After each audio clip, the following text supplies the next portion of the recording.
বন্ধুরা সবাই কেমন আছেন? আশা করি সবাই ভালো আছেন। আজকে আমি আরো একটি রেসিপি নিয়ে চলে আসলাম। আজকে আমি তৈরি করে দেখাবো 10 টাকা দামের প্যাকেট গরুর দুধ দিয়ে রসমালাই রেসিপি। আপনারা থাম্বনেল দেখেই বুঝতে পারছেন আজকে আমি কি দিয়ে রসমালাই তৈরি করতে যাচ্ছি।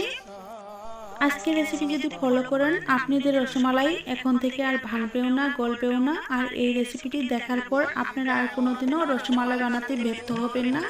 তো চলুন কথা না বাড়িয়ে আমি মূল ভিডিওতে চলে যাচ্ছি। সাথে থেকে সম্পূর্ণ ভিডিওটি দেখার চেষ্টা করবেন। রসমালাই তৈরি করার জন্য এখানে আমি ডানু গরুর দুধের প্যাকেট নিয়েছি। এটার দাম হচ্ছে 10 টাকা। এখানে 10 গ্রাম করে 20 গ্রাম গরুর দুধ আছে। আমি আজকে এইটুকু গরুর দুধ দিয়ে 1 কেজি রসমালাই তৈরি করে দেখাবো। আমি প্রথমে এই প্যাকেটের মুখগুলো কেটে নিব। আপনারা চাইলে অন্য যে কোনো ব্র্যান্ডের গরুর দুধ নিতে পারেন, তবে একটা বিষয় খেয়াল রাখবেন, গরুর দুধগুলো যেন ফুল ক্রিমের হয়ে থাকে। এখন আমি প্যাকেটের মুখগুলো কেটে নিয়েছি আর সম্পূর্ণ গরুর দুধ ঢেলে নিচ্ছি। নেওয়া হয়ে গেলে এখানে আমি অ্যাড করে দিব হাফ টেবিল চামচ বেকিং পাউডার। বেকিং সোডা দিতে যাবেন না, এতে করে মিষ্টিগুলোকে কন্ট্রোল করতে পারবেন না। তারপর দিয়ে দিচ্ছি 1 টেবিল চামচ ঘি। ঘিটা দেওয়া হয়ে গেলে এখন আমি হাত দিয়ে ভালোভাবে মিশিয়ে নেব। আপনারা এখানে ঘিয়ের পরিবর্তে বাটার দিতে পারেন অথবা সাদা তেলটা দিয়েও মিষ্টিটা তৈরি করে নিতে পারেন। হাত দিয়ে ভালোভাবে ময়ান করে নিব। ময়ান করা হয়ে গেলে এখন আমি এটাকে একটা সাইড করে রেখে তারপর আমি একটা ডিম ফেটিয়ে নেব। দেখেন আমার প্রায় ময়ান করা হয়ে গেছে। ভালোভাবে ময়ান করে নিতে হবে। যত ভালো ময়ান করবেন তত মিষ্টিগুলো ভালো হবে। তো আমার ময়ান করা হয়ে গেছে। এখন আমি ডিম ফেটিয়ে নেব। আমি একটা নর্মাল রুম টেম্পারেচার ডিম নিয়েছি। আপনারা যদি ফ্রিজে রাখা ডিম নেন তাহলে আধা ঘন্টার আগেই বের করে রাখবেন, এতে করে নর্মাল রুম টেম্পারেচার হয়ে যাবে। এখন আমি ডিমটাকে একটা কাঁটা চামচের সাহায্যে ভালোভাবে ফেটিয়ে নিচ্ছি। অবশ্যই ডিমটাকে ভালোভাবে ফেটানোর চেষ্টা করবেন, এতে গরুর দুধের সাথে ভালোভাবে মিশে যাবে। তো দেখেন আমি প্রায় 1 মিনিটের মতো ডিমটাকে ফেটিয়ে নিয়েছি। এখন ডিমটা ফাটানো হয়ে গেছে। এখন আমি এখান থেকে কিছু ডিম গরুর দুধের উপর ঢেলে দিব। ঢেলে দিয়ে তারপর একটা সুন্দর ডো তৈরি করে নেব। একেবারে ডিমটা দিতে যাবেন না, তাহলে কিন্তু লুজ হয়ে যাবে। এখন আমি হাত দিয়ে ভালোভাবে মিশিয়ে নেব। দেখেন আমি আলতো হাতে ডোটা তৈরি করে নিচ্ছি। আর আমি বারবার বলছি আজকের রেসিপিটি সম্পূর্ণ দেখার চেষ্টা করবেন। আজকের রেসিপি দেখলে আপনাদের মিষ্টি আর কোনোদিন ভাঙবে না, গলবেও না। অনেকেই বলে মিষ্টি বানাতে গেলে গলে যায় আর ভেঙে যায়, দুধের সাথে মিশিয়ে একাকার হয়ে যায়। আজকে আমি মিষ্টি বানাবো, হাত দিয়ে চেপে চেপে দেখাবো। দেখেন মিষ্টিটা ভাঙে কিনা। তো দেখেন আমি যতটুকু ডিম দিয়েছিলাম তা দিয়ে হয়নি, তার জন্য আমি আর একটু ডিমের মিশ্রণ দিয়ে দিচ্ছি। দিয়ে দেওয়া হয়ে গেলে এখন আমি আবারও ভালোভাবে মিশিয়ে নিচ্ছি। তো এইভাবে ভালোভাবে মিশিয়ে নিতে হবে। আমি আজকে সম্পূর্ণ টিপস দেওয়ার জন্য ভিডিওটাকে একটু লং করেছি। আপনারা যদি সময় নিয়ে একটু দেখার চেষ্টা করেন, আপনারা আর কোনোদিন মিষ্টি বানাতে গিয়ে কোনো কিছু নষ্ট করবেন না।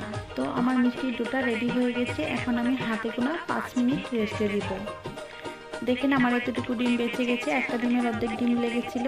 আমি এটা সাইড করে রেখে এখন আমি ঢেকে দিচ্ছি 5 মিনিটের জন্য। 5 মিনিট পর ফিরে এসে দেখাচ্ছি কতটুকু সেট হয়েছে। আমি এখন হাতের আঙুলের সাহায্যে দেখাচ্ছি চেপে চেপে। দেখেন এখন কিন্তু আগের মতো আর নরম নেই। হাতে কোনো 5 মিনিট রেস্টে রাখবেন, এর বেশি রাখলে অতিরিক্ত শক্ত হয়ে যাবে।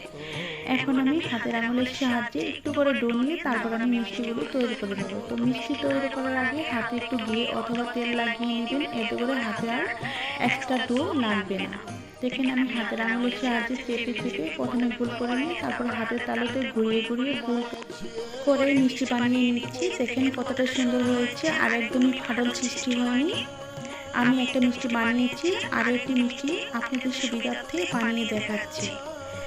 একটু খেয়াল করে দেখলেই বুঝতে পারবেন আমি মিষ্টিগুলো কিভাবে বানিয়ে নিচ্ছি। আপনারা চাইলে অন্য যে কোনো শেপে মিষ্টিগুলো তৈরি করে নিতে পারেন বা এর চেয়ে বড় অথবা ছোট ছোট করে মিষ্টিগুলো তৈরি করে নিতে পারেন।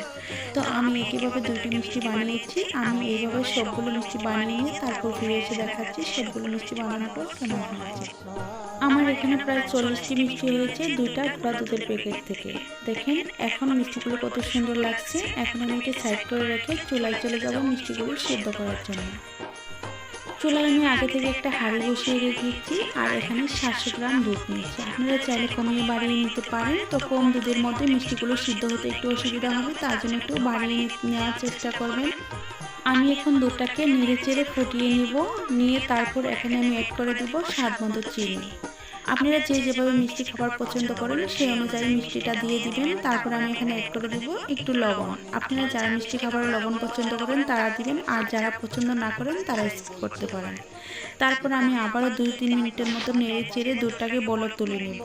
এখানে একটা টিপস দিচ্ছি, আপনারা যখন মিষ্টিগুলো দুধের ওপর ছেড়ে দিবেন তখন অবশ্যই ফুটন্ত গরম দুধ হতে হবে, তা না হলে মিষ্টিগুলো ভেঙে যাওয়ার সম্ভাবনা বেশি থাকবে। যখন একটা বলক চলে এসেছিল তখনই আমি মিষ্টিগুলো দিয়ে দিচ্ছি। এখন আমি একটা চামচ নিয়েছি আর চামচের উল্টা পাশটা দিয়ে আমি একটু হালকা হাতে নেড়ে চেড়ে দুধটাকে নড়িয়ে দিচ্ছি। এতে করে দেখেন মিষ্টিটা দেওয়ার 1 সেকেন্ড পর থেকে মিষ্টিগুলো উপরে ভেসে উঠেছে। আর এভাবেই আমি অনবরত 3-4 মিনিটের মতো নেড়ে চেড়ে মিষ্টিগুলো রান্না করে নেব। আর দেখবেন চোখের সামনে মিষ্টিগুলো অনেকটাই বড় হয়ে যাবে। দেখেন দুধটা কিন্তু এখন অনেকটাই বলক চলে এসেছে। আর আমি যেভাবে নেড়ে চেড়ে মিষ্টিগুলো সিদ্ধ করছি ঠিক সেইভাবে আপনারাও ট্রাই করবেন, তাহলে আপনাদের মিষ্টি আর কখনো ভেঙে যাবে না। তো দেখেন মিষ্টিগুলো কিন্তু এখন ফুলে ডবল হয়ে গেছে আর মিষ্টিগুলো কিন্তু এখনো সিদ্ধ হয়নি। মিষ্টিগুলো যখন সিদ্ধ হয়ে আসবে তখন মিষ্টিগুলো এমনি মালাইয়ের নিচে চলে যাবে। এখন মিষ্টিগুলো আরো বড় হয়ে যাচ্ছে দেখেন। আর আমি দুধটাকে চামচের সাহায্যে মিষ্টিগুলোর উপরে একটু ঢেলে দিচ্ছি, এতে করে মিষ্টিগুলোর এপাশ ওপাশ ভালোভাবে সিদ্ধ হয়ে যাবে। তো এইভাবে আপনারা বাড়িতে একবার হলেও ট্রাই করে দেখতে পারেন। অল্প খরচে 1 কেজি রসমালাই।